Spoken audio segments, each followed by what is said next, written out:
Perkenalkan, saya Devina Saputra dari kelas C Prodi S1 Keperawatan Universitas Muhammadiyah Kudus. Di sini saya akan menjelaskan tentang cross cultural understanding, di mana mata kuliah ini mempelajari tentang berbagai budaya dari berbagai negara.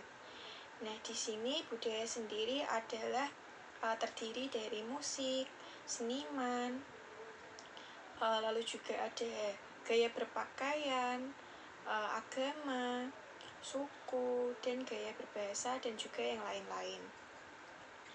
Nah, di sini kita mempelajari tentang budaya di Amerika. Yang pertama, budaya Amerika dan budaya di Indonesia memiliki perbedaan.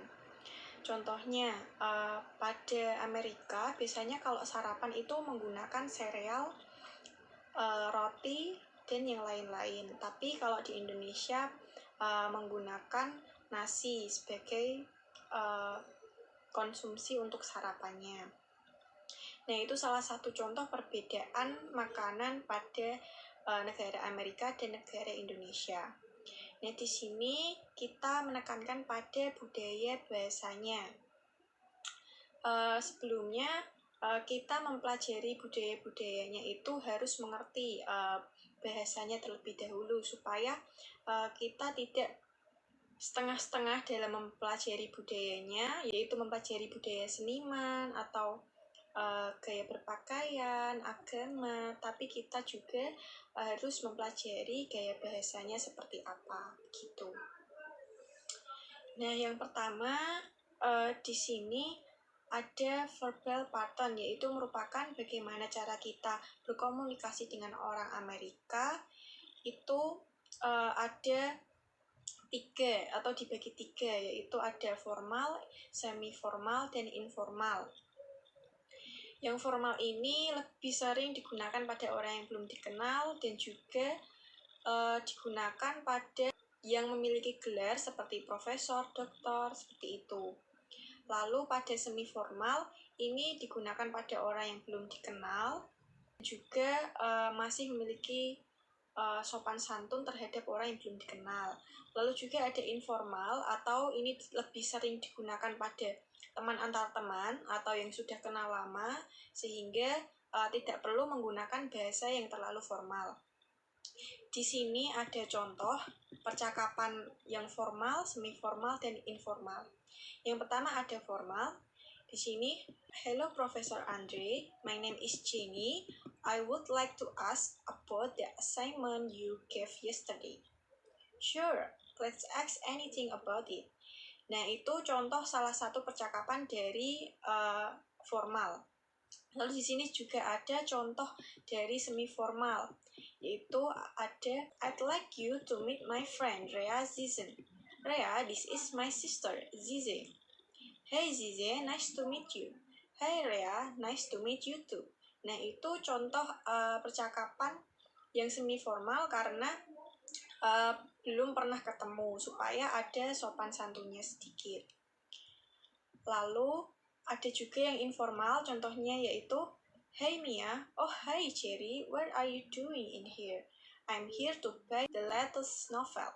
Nah, itu salah satu contoh informal, yaitu percakapan antara teman dan teman yang sering ketemu atau sudah dikenal. Lalu di sini juga ada rule and style. Nah, di sini yaitu bagaimana komunikasi ini itu mempelajari tentang gaya dan aturan dalam berbahasa. Contohnya, ada perbedaan dari negara Indonesia dan negara Amerika. Di Indonesia itu kepada orang yang lebih tua kita harus saling menghormati dan juga menggunakan memanggilnya itu masih bapak atau tuan, seperti itu. Tapi kalau di Amerika, orang yang usianya lebih tua ketika dipanggil oleh anak yang lebih muda biasanya lebih nyaman dipanggil nama. Atau biasanya pada umur anak 18 di negara Amerika itu memiliki kebebasan, sehingga seperti sudah boleh melakukan hal apapun. Jadi orang tua itu tidak boleh mengekang anak tersebut. Lalu anak tersebut juga boleh memanggil nama orang tuanya itu nama asli orang tuanya. Jadi tidak memanggilnya dengan ibu atau ayah atau mom atau mother, tapi memanggil namanya langsung. Nah, seperti itu. Itu perbedaan budaya bahasa Indonesia dan bahasa di Amerika. Seperti itu. Lalu ini contohnya pada rule and style itu seperti antara ibu dan anak. Emily, this afternoon I want go to at Henry's home. Lalu ibu menjawab, okay, who did you go there with? Lalu anaknya menjawab, with Ben. Nah, itu salah satu contoh percakapan anak dan ibunya yang anaknya memanggil ibunya dengan nama aslinya, seperti itu. Lalu selanjutnya ada making invitation, di mana ini adalah cara berkomunikasi, mengajak atau mengundang seseorang untuk datang di suatu acara. Di sini ada dua tipe, yaitu ada ajakan formal dan informal. Di sini ada contohnya. Yang pertama ada formal, yaitu excuse me sir, sorry to disturb you.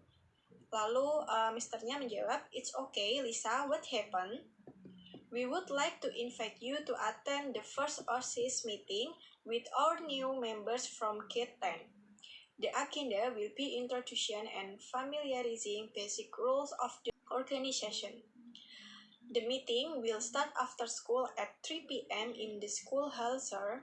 Lalu misternya menjawab, sure, no worries, I'll be right there. Nah, itu contoh ajakan yang formal. Jadi antara orang yang lebih tua dan juga guru, makanya kita harus lebih sopan dalam melakukan mengajarkan, seperti itu. Lalu ada yang informal, contohnya yaitu when will you available? I don't know. Why you talking about that? I want to invite you in party. Oh, when? Sunday at 7 p.m. Okay, I join the party. Nah, itu contoh ajakan yang informal karena komunikasinya antara teman dan teman, seperti itu. Lalu di sini ada directness, yaitu cara berkomunikasi tanpa adanya basa-basi dan langsung pada intinya. Jadi kebanyakan orang Amerika itu tidak memerlukan basa-basi yang lebih panjang, tapi langsung pada intinya. Yaitu seperti the restaurant delivered an excellent service. I agree about that. Itu salah satu contohnya. Dan ada juga ketika orang datang di rumahnya, lalu orang tersebut menawarkan minuman. Orang yang punya rumah langsung menawarkan seperti ini. Coffee or tea please. Nah, jadi menawarkan makanannya seperti itu. Artinya dia menawarkan kita apakah kopi atau tea yang untuk diminumnya. Itu salah satu directness, yaitu percakapan tanpa adanya basa-basi. Jadi dari sini kita mengetahui berbagai perbedaan bahasa antara negara Amerika dan juga bahasa Indonesia. Dapat disimpulkan sendiri, jadi ada perbedaan antara budaya bahasa di negara Amerika dan di negara Indonesia. Jadi kita tidak kaget atau bingung dengan budaya di negara Amerika. Nah, cukup saja penjelasan dari saya di sini. Apabila ada yang kurang, mohon dimaafkan. Terima kasih sudah menonton. Wassalamualaikum warahmatullahi wabarakatuh.